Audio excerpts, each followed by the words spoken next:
وفاة الإعلامي عاطف كامل، وهذه تفاصيل وسبب وفاته وآخر لحظات حياته. توفي منذ قليل الإعلامي المعروف عاطف كامل عن عمر ناهز 60 عام نتيجة أزمة قلبية مفاجئة، الأمر الذي شكل صدمة لدى الوسط الإعلامي. وعن أسباب وتفاصيل الوفاة، فقد جاءت الوفاة المفاجئة بعد حصول طليقته على حكم ضده بالحبس مدة 10 سنوات. تلك الصدمة أصابته بأزمة قلبية مفاجئة، نقل على إسرها إلى المستشفى، إلا أنه لفظ أنفاسه الأخيرة قبل وصوله إلى المستشفى.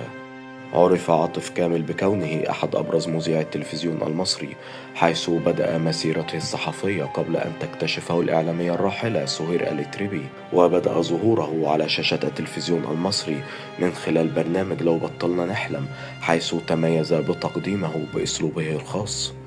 كما قدم برامج حوارية وإخبارية عدة، وكان من أول الإعلاميين الذين قدموا النشرة الإخبارية منفردة على شاشة ماسبيرو.